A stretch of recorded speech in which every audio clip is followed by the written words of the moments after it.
الحمدللہ رب العالمین والصلاة والسلام علی محمد وآلہ الطیبین الطاہرین الذین اذھب اللہ عنہم الرجس وطہرہم تطہیرا اللہم صلی علی محمد وآل محمد وعجل فرجہم اما بعد فقد قال الرضا علیہ السلام تزاوروا تحابوا تصافحوا وأكثروا الصلوات على محمد وآل محمد وأكثر الدعاء للمؤمنين والمؤمنات في آناء الليل والنهار فإن الصلاة أفضل أعمال البر وأحرصوا على قضاء حوائج المؤمنين ودفع المكروه عنهم وإدخال السرور عليهم فإنه ليس شيء من الأعمال أفضل من ادخال السرور علی المؤمنین۔ مومنین کرام، دہائے کرامت کے حوالے سے، عشرۂ کرامت کے حوالے سے، جو کہ ولادت حضرت کریمہ اہل بیت شفیعہ روز جزا حضرت معصومہ کی ولادت باسعادت کے ایام، اور ثامن الحجج عالم آل محمد شاہ خراسان امام رؤوف امام رضا علیہ السلام کی ولادت کے ایام کی مناسبت سے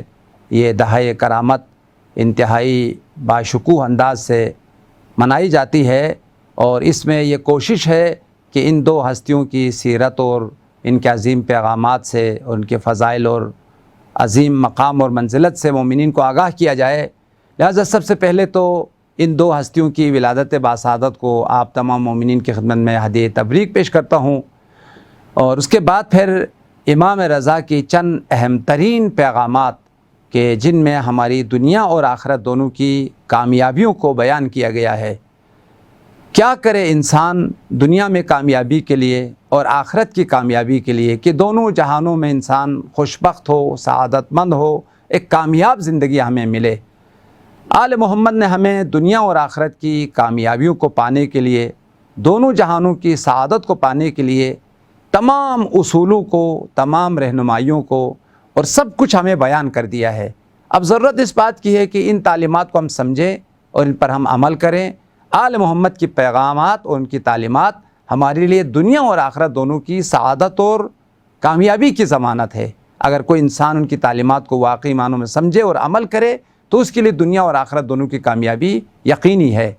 حضرت امام رضا علیہ السلام نے اس پیغام میں ہمیں دونوں جہانوں کی کامیابی کو پانے کے اصولوں کو بیان کیا ہے۔ سب سے پہلے فرمایا تزاورو، کہ ایک دوسرے کے ساتھ رابطہ رکھا کرو، ایک دوسرے کے تعلقات کو مضبوط رکھو، ایک دوسرے کی دیدار کرتے رہو، ایک دوسرے کی احوال پرسی کرتے رہو، ایک دوسرے کی جو اجتماعی تعلقات ہے، ایک دوسرے کی غم میں شریک ہونا، ایک دوسرے کی خوشی میں شریک ہونا، اور ایک دوسرے کے حالات سے آگاہ رہنا، ایک دوسرے کے گھروں میں خوشیوں کے ایام میں جانا۔ کبھی غم کا موقع ہے، مثال کسی کا اگر انتقال ہو گیا ہے تو اس کو تسلیت کے لیے چلا جائے، اس کی تعزیت کے لیے چلا جائے، اس کے غم میں شریک ہو جائے۔ اسی طرح سے اگر کسی کے یہاں خوشی ہے، خاص طور پر اسلام میں جو عید کے ایام ہے، عید فطر ہے، عید غدیر ہے، عید اضحیٰ ہے، ان ایام میں بہت زیادہ روایات میں تاکید ہے ایک دوسرے کو تبریک پیش کرنے کے لیے جاؤ، خاص طور پر بزرگوں کے گھروں میں، اور جو عزیز ہے، اقارب ہے، ارحام ہے،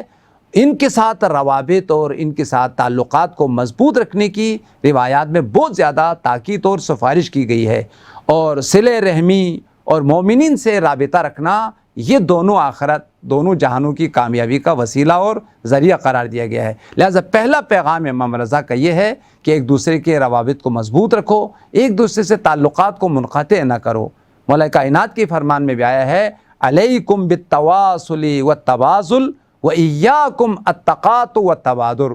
یہ مولا کی وصیت نامے میں آیا ہے، نہج البلاغہ کا 47واں خط، امیر المومنین امام المتقین مولا کائنات کا وصیت نامہ ہے۔ اس کا ایک جملہ یہ ہے، فرمایا تم سب پر ضروری اور لازمی ہے ایک دوسرے سے روابط رکھنا، ایک دوسرے کے ساتھ دیدار اور ایک دوسرے سے تعلقات کو مضبوط رکھنا تم سب پر لازم اور ضروری ہے۔ اس کے بعد فرمایا ایک دوسرے کے ساتھ نیکی بھی کرتے رہو، احسان کرتے رہو، ایک دوسرے کی مدد کرتے رہو، والتبادل، ایک دوسرے کے ساتھ جو ہے وہ نیکی اور احسان کرنا بھی ضروری ہے۔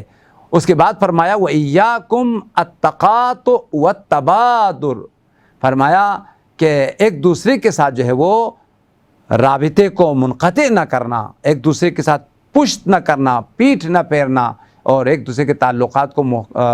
منقطع نہ کرنا۔ لہٰذا تعلقات کو رکھنا ضروری ہے، اور تعلقات کو منقطع کرنا، اور خصوصاً ارحام کے درمیان میں شرعاً حرام ہے کہ ایک دوسرے سے رابطہ منقطع کریں، دعا سلام منقطع کریں، یہ بہت زیادہ اس چیز کی مذمت آئی ہے۔ اس کے بعد امام رضا علیہ السلام نے فرمایا وَتَحَابُّوا، ایک دوسرے سے محبت کیا کرو، ایک دوسرے کے غم و خوشی میں شریک ہونے کے ساتھ دل میں ایک دوسرے کی الفت رکھو، خدا ناخواستہ ایک دوسرے سے دشمنی نہ کرنا، اور ایک دوسرے کے درمیان احترام کرتے ہوئے، عزت کرتے ہوئے، محبت کرتے ہوئے زندگی گزر کرو۔ زندگی محبت کا نام ہے، زندگی الفت کا نام ہے، زندگی بہترین تعلقات رکھنے کا نام ہے، یہ امام رضا کا فرمان ہے۔ اس کے بعد فرمایا وَأَكْثِرِ الصَّلَوَاتِ عَلَىٰ آلِ محمد، ایک عظیم نسخہ جو حضرت امام رضا علیہ السلام نے دونوں جہانوں کی کامیابی کے لیے مولا نے عطا فرمایا ہے، وہ کثرت صلوات ہے۔ فرمایا بہت زیادہ صلوات پڑھتے رہو، دن میں بھی، رات میں بھی، ہر لمحہ اور ہر اوقات میں آل محمد پر جو ہے وہ درود بھیجتے رہو، اور یہ درود تمہاری دنیا میں بھی کامیابی کی ضمانت ہے اور آخرت میں بھی کامیابی کی ضمانت ہے۔ ایک اور روایت میں امام رضا کا فرمان ہے من لم يقدر على ما يكفر به ذنوب فليكثر الصلوات على آل محمد فإن الصلاة أهدم الذنوب حتما۔ مولا نے فرمایا اگر تم سے کوئی گناہ ہو گیا ہو، حتیٰ بڑے بڑے گناہ جن پر کفارہ ہے، اگر وہ کفارہ ادا نہ کر پائے، اتنی قدرت و توانائی نہ ہو، تو کثرت سے صلوات پڑھو، اور صلوات جو ہے درود شریف تمہارے گناہوں کو مٹا دیتی ہے، تمہیں مغفرت دلاتی ہے، اور تمہارے گناہوں کو بخشوا دیتی ہے، لہٰذا کثرت کے ساتھ صلوات پڑھتے رہو۔ اس کے بعد فرمایا یہی صلوات تمام نیکیوں میں، تمام بہترین اعمال میں افضل ترین عمل ہے۔ اور پھر مزید مولانا نے سفارش فرمایا وَالدُّعَاء لِلْمُؤْمِنِينَ وَالْمُؤْمِنَاتِ، اور بہت زیادہ دعا کرو مومنین کے لیے، خاص طور پر جو مومنین اس وقت بہت سارے مشکلات میں گرفتار ہے، اور اب جو پوری کائنات میں ایک انتہائی عظیم امتحان اور خطرناک بیماری جو پوری کائنات میں پھیلی ہوئی ہے، کتنے مومنین ہیں جو اس میں مبتلا ہو چکے ہیں، اور پوری کائنات جو ہے وہ مشکلات کے شکار میں ہے، اور تمام مسلمان اس وقت پریشانی کے عالم میں ہے۔ مولا نے فرمایا تم کثرت سے دعا کرو مومنین کی پریشانیوں کی دوری کے لیے، بیماریوں کی شفا کے لیے، اور ان کے مشکلات کے حل کے لیے۔ پھر فرمایا بہترین عبادت، افضل ترین عبادت مومنین کے لیے دعا کرنا ہے، آل محمد پر صلوات بھیجنا ہے۔ اور ایک اور اہم ترین پیغام یہ امام رضا کا فرمایا احرصوا علی قضاء حوائج المؤمنین، میری خواہش ہے مومنین کرام، حضرت امام رضا علیہ السلام کی ولادت کے ایام میں اس پیغام کو بہت سیریس لیجئے، انتہائی سنجیدگی کے ساتھ اگر آپ اس پر عمل کریں تو یقیناً آپ کو دنیا میں بھی کامیابی ہے اور آخرت میں بھی کامیابی ہے۔ مولا نے فرمایا بہت زیادہ کوشش کرو مومنین کے حاجات کو برآوردہ کرنے کی، ان کی مدد کرنے کی، اور ان کی مشکلات کو ختم کرنے کی، اور مشکلات سے انہیں نجات دلانے کی۔ اور اگر کوئی پریشانی میں مبتلا ہے، کوئی بیماری میں مبتلا ہے، ان کے لیے سہارا بننے کی کوشش کرو۔ وَدَفْعِ الْمَكْرُوهِ عَنْهُمْ، وہ جس مشکلات میں، جس پریشانی میں گرے ہیں، اس مشکلات کو دور کرنے کی کوشش کرو۔ اس کے بعد مولانا نے ارشاد فرمایا فَإِنَّهُ لَيْسَ شَيْءٌ مِّنَ الْأَعْمَالِ أَفْضَلُ مِنْ إِدْخَالِ السُّرُورِ عَلَى الْمُؤْمِنِينَ، روئے زمین پر بارگاہ الہی میں سب سے بہترین عبادت خدمت خلق ہے،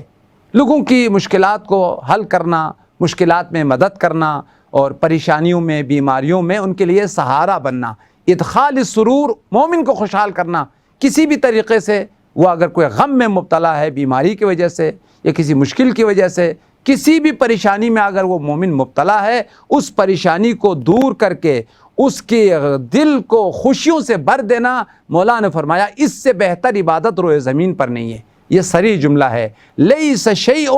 افضل من الاعمال عند اللہ، اگر بہترین عمل کرنا چاہتے ہو تو مومنین کی خدمت کرو، جو پریشان ہے ان کی پریشانیوں کو دور کرو، جو بیمار ہے اس کے علاج کے لیے کوشش کرو۔ خصوصاً آج کل کے حالات میں مومنین کرام، بہت سارے مومنین اقتصادی پریشانیوں میں مبتلا ہے، جسمانی بیماریوں میں مبتلا ہے، لہٰذا یہ ہمارا ایک امتحان کا وقت ہے کہ کچھ لوگ بیمار ہو کر خدا ان سے امتحان لے رہے ہیں، کچھ لوگوں کی جو ہے وہ ایمان کا امتحان ہے، کس قدر وہ مومنین کی مدد کرتے ہیں، بیماریوں میں ان کے سہارا بنتے ہیں، مشکلات میں ان کو ساتھ دیتے ہیں۔ لہٰذا اس سخت ترین جہانی مشکلات میں مومنین کی مدد کرنا اور خدمت خلق کرنا، یہ امام رضا کی اہم ترین تعلیمات اور پیغامات میں سے ہے۔ امیدوار ہے امام رضا، امام عالم آل محمد کی اس عظیم پیغام پر عمل کرتے ہوئے اپنی زندگی کو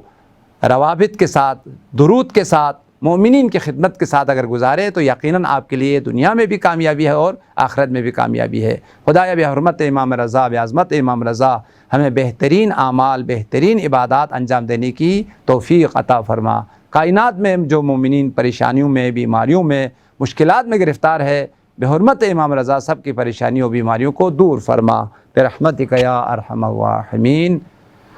اللہم صلی علی محمد وآل محمد وعجل فرجہم۔